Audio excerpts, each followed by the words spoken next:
Colleagues, we continue our work, and the floor is given to the presidential administration spokesman on the ATO-related issues, Colonel Andriy Lysenko. Good day, dear colleagues. Yesterday, the enemy broke ceasefire in Pisky, in Donetsk area. For half an hour, the militants fired at our positions with machine gun and grenade launchers. As a result of the incident, two servicemen were wounded. Ukrainian servicemen continue to help civilians in the east, and they take part in repair of damaged houses. A pilot project started. They bring coal to civilians in the frontline area. The servicemen accompanied trucks with 15 tons of coal to Lugansk village that is near Svetlodarsk in Donechna. And the civil and military cooperation group brought building materials to Lugansk village in Zaitsevo, and they will repair school that was damaged during the shelling. In Svatovo town, they restored water supply, gas supply, and electricity in residential areas. During the last night, there was no fire observed at the field storage facilities. Two fire extinguishing tanks are on duty, and there are 3 field kitchens and 3 tents to help people, and 820 people suffered from this incident. That's why they were helped. So state emergency service also provided 1,000 instructions about actions in case of explosion materials are found by civilians. And OC started to verify withdrawal of artillery units of less than 100 millimeter in caliber in the Donetsk area. According to the lists, and Ukrainian side withdrew its artillery of the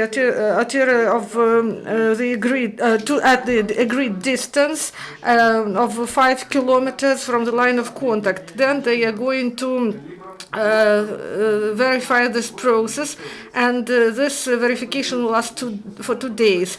And on the 5th of November, they start the withdrawal of mortars less than 120 kilometers in Donetsk area, and this will last till the 8th of November. SBU found a cache of arms. They confiscated grenade launchers RPG-26 and confiscated 6 shells to RPG-7 and a cart of cartridges at Novotroitsk checkpoint. And in Kramatorsk, the citizen voluntarily turned in a grenade and cartridges. During the month of voluntary turning in, from the 1st till 31st of October, and the resident turned in grenade and 350 cartridges of different calibers that he found in ruins of private house, and he was relieved from criminal responsibility. In the Donechna, they conducted training, and they went to their positions. The servicemen walked to the training ground, and after this they trained in shooting and technical training, and they also were trained in grenade launching. Ukrainian army continued to increase the effectiveness of its divisions. The servicemen of National Academy, named after Peter Sagaidachny, are trained in engineering. They use ATO experience in their training, and among the instructors there are officers, participants of ATO operation, and they are trained in demining and also on the booby traps, and also of engineering and other tasks. Ukrainian army continue to cooperate with its Western allies, and at the beginning of November, they are going to conduct training of 6 divisions of Ukrainian army with Ukrainian specialists in the framework of Fearless Guardian program. And Ukrainian servicemen will take part in multinational tactical group of European Union called Hellbrook. And also they are going to participate, 2 our officers are going to be trained in Lithuania, and this group will be working in the second part of 2016. And this integrates Ukrainian armed forces and transatlantic military trainings. And according to new military doctrine, until 2020, Ukrainian army is going to be fully compatible with the armies of NATO countries. And they continue to bring humanitarian help. The truck with humanitarian aid went through Novotroitsk checkpoint and brought 6 tons of food products to the civilians in the occupied territories. Thank you.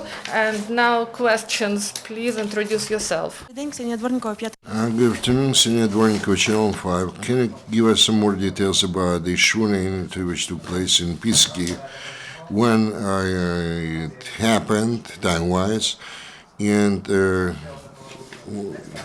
speaking about that shooting, whether the militants used the weaponry which had to be withdrawn by that time, and what is the response on the Ukrainian government part, since the weapon had to be withdrawn, but the shooting continues.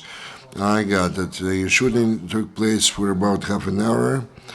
The militants used the machine guns and grenade launchers. Those kinds of weapons is not subject to withdrawal, because this is a kind of belongs to the light weapons or the small weapons category, and the withdrawn already weaponry, it's clear that they did not use it. And specifically this section, this near Pisky, Vodane, specifically there, those provocations of the enemy take place. The enemy actually wishes to torpedo the ceasefire regime, and they use the small arms or the light weapons in order to provoke our servicemen to fire back. Of course, present there the representatives of the mass media of Russia, who look forward, or actually waiting for such kind of shooting or firing back, in order to report that Ukrainian servicemen shoot at the civilians and they violate the ceasefire regime. But on the contrary, our servicemen demonstrate the courage and the patience. We have some damages, and but we do observe the provisions and conditions of the Minsk agreements, and our international observers actually record this kind of behavior on our part. There were some questions regarding the opposite side, but this is already, they have to provide the answer to respond to that. Speaking about the shooting which took place at 11 a.m. yesterday, yes, I'm talking more specifically about that. Thank you. Any other questions or clarifications? If none, thank you, Kennel. Thank to you all. And this brings us to the end of our press briefing. And most